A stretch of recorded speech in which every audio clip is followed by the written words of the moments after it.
We all want to have a comfortable life. We want to live without worries. So, for us to have a comfortable life and to live a worry free life, we need one thing, that is money. I have heard people saying money cannot buy everything.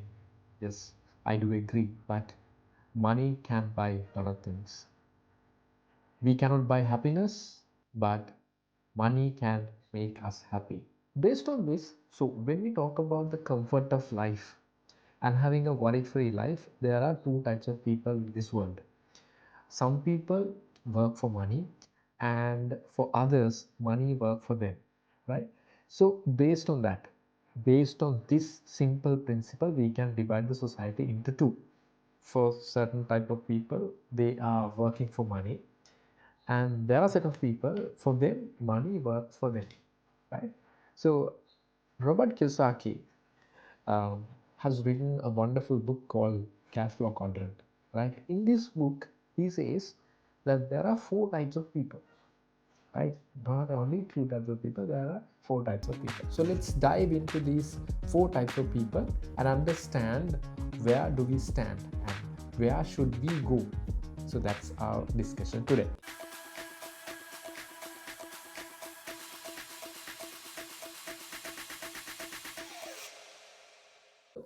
So when I talk about these four areas, four quadrants, or four types of people, the first segment, the first type of people are employees. So in his book, he says he categorized this as E. So employees, basically these people work for money, right? So they trade time to earn a sum. On the other hand, so the main principle or main characteristic that they look is the job security. The main advantage is that you have a guaranteed income coming to you monthly. You are living paycheck to paycheck, but still money comes to you, right? You know that the next paycheck is going to come. The greatest disadvantage is also that, right? Because you are limited to a particular income and you are trading time for that. Not only that, there is another disadvantage in this category. In this category, when you take the taxes, the government taxes, I'm not here to say that we should hide taxes, but the nature, but the how it works, how the system works is like this. You earn the income, you pay taxes, and then you spend, right? Basically, when you're working for an organization, so they give you a certain income and they deduct taxes and they remit it to the government, and then they will give you the remaining amount. Most people are in this category, so they don't like to take risks. They don't want to try new things, so they are basically trade time and get their income. The next segment is S. S means self-employed people. Now, self-employed people are little higher than the employees, because employees work for someone, right? They work for someone and they are getting a job. But self-employed people, they are the job.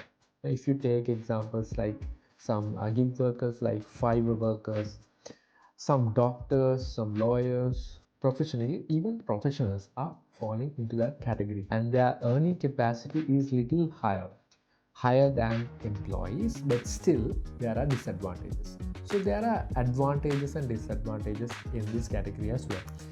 Now, if you take advantages, you can decide your earning capacity, how much you want to earn. You decide, you work, and you get your pay. The greatest disadvantage in this category is that they get their earning when they are working only. That if they are not in the picture, they are not going to get their income. And the other disadvantage, the tax disadvantage, is also there. You get your income, you pay taxes, and then you spend. That's how it works. Now we are moving into an interesting quadrant, which is, we call it B, business owners. Now basically in this quadrant, they have a system in place to work for them.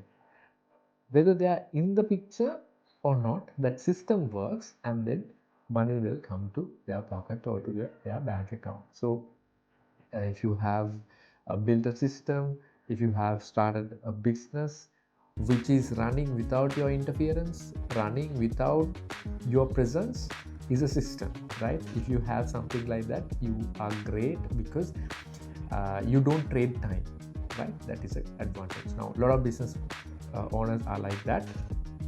They have a system in place. You can write a book, you can start a YouTube channel, you can start a course, something like that, right? You have a system in place to work for you, and that system works for you, and then that system put money into your account. The greatest advantage is that you have a passive income in this quadrant.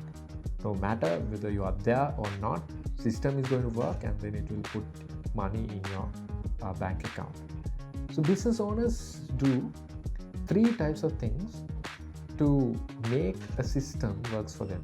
They either leverage time, money, or people. That's how they do it. When it comes to taxation, in this section, people earn money, spend, and then only they pay taxes based on their corporate setup. So that is a great advantage that has been mentioned in this book in a section, right? We will talk about this in detail in coming videos. So there's a tax advantage in this B quadrant.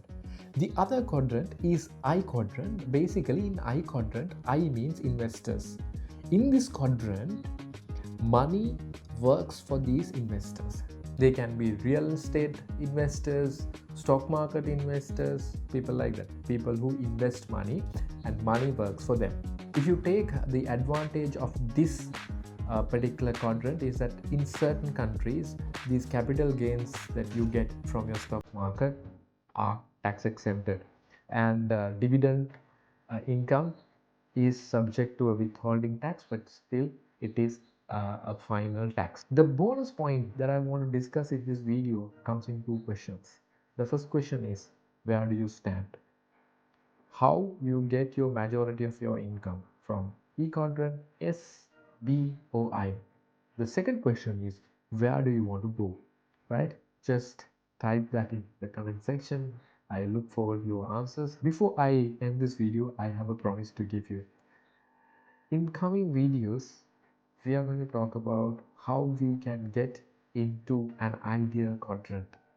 The skills that we can develop, things that we can adapt, things like that. Right? Stay tuned.